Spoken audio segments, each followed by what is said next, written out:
कि ये जो हिंदुस्तान से आज़ादी हासिल करना, ये हमारा पैदाइशी और बुनियादी हक है। इसको आप चाहे 8 लाख के बजाय आप सारी जो हिंदुस्तान की फौज है वो सारी फौज आप कश्मीर में जमा करें, लेकिन आप जज्बे आज़ादी को दबा नहीं सकते।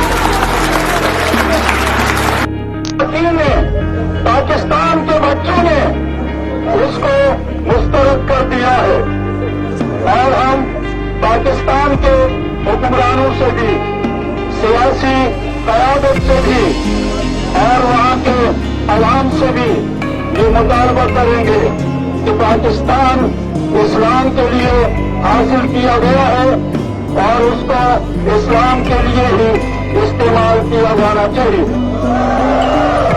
वहाँ सोशलिज्म नहीं चलेगा, नहीं दोनों हाथ ऊपर, सेकुलरिज्म नहीं चलेगा, नेशनलिज्म नहीं चलेगा, अमेरिका का वर्ल्ड ऑर्डर नहीं चलेगा, सूबाइयत और कौमियत नहीं चलेगी। वहाँ सिर्फ और सिर्फ इस्लाम चलेगा। इंशाअल्लाह, सारे बोलो इंशाअल्लाह, इंशाअल्लाह। और इस्लाम की निस्बत से, इस्लाम की निस्बत से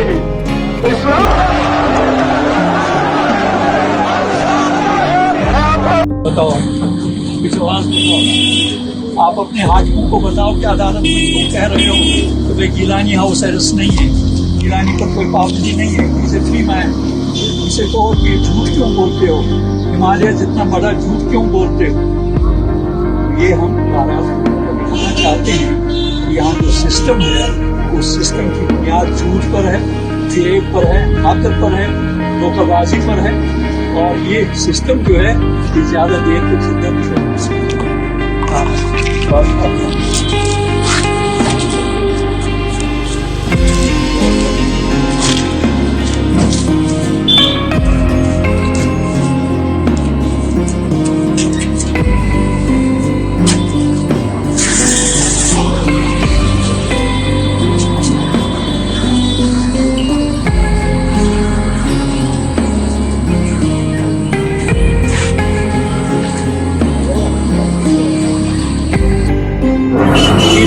कत्ल हो जाने के बाद यहाँ पे एक जवान की रानी बनेगा इंशाअल्लाह। और हिंदुस्तान की उस वक्त तक लड़ते रहेंगे जब तक यहाँ हिंदुस्तान का एक भी फौजी इस मुकद्दस सरजमीन से पाक नहीं हो जाएगा और बाहर नहीं जाएगा। हम उसको दिल्ली आउट कर पाएगा। मैं हर चीज के लिए तैयार हूँ। खोलो दरवाजा, खोलो दरवाजा, खोलो। हमारी जमहूरियत का नतीजे में जनाजा निकल रहा है, हिंदुस्तान की जमहूरियत का जनाजा निकल रहा है।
state. By birth, I am not Indian. We are under occupation.